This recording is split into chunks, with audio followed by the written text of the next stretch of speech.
एक बात बताता हूँ मैं बिल्कुल सच्ची, चाहे किसी को बुरी लगे या अच्छी। मेरे सपने में आया वो एक रात में, राजगुरु और सुखदेव भी थे साथ में। तीनों की आंखों में उदासी छाई थी, चेहरों पर भी मायूसी नजर आई थी।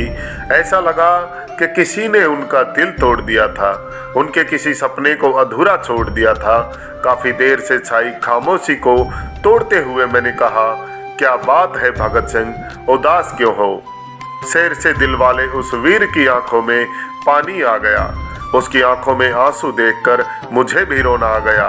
फिर आंसू पोंछते हुए बोले, बेकार गई हमारी कुर्बानी। हिंदुस्तान तो है मगर नहीं रहे हिंदुस्तानी, हिंदुस्तान तो है मगर नहीं रहे हिंदुस्तानी। जिस देश को जिंदा रखने के लिए हम खेल गए जान पर, खुद की चिंता छोड़कर मिट गए तिरंगे की शान पर। जिस भारत के निर्माण की कल्पना की थी हमने, आज उस सपने को चूर चूर कर डाला है तुमने। देश की खातिर हमने अपनी खुशियों की चिता जलाई थी, अपने अरमानों का गला घोंटकर तब ये आज़ादी पाई थी। आज हमारे सपनों के भारत को तुमने बेईमानी से तोड़ दिया। कल हवा का रुख वफा की ओर था, तुमने नफरत की तरफ मोड़ दिया।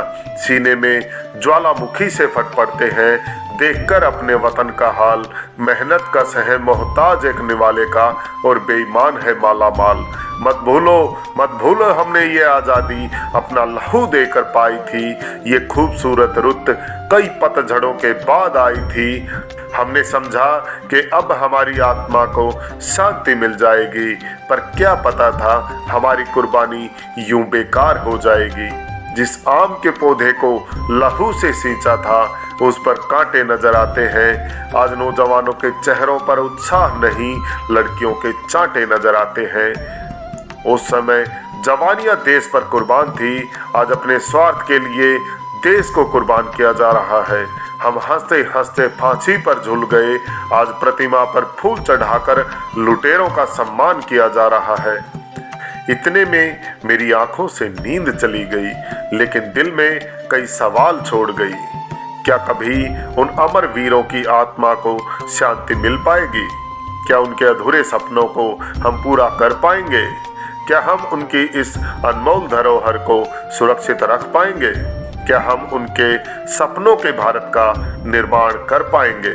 और क्या हम इन सवालों के जवाब हाँ में दे पाएंगे? लेकिन कैसे?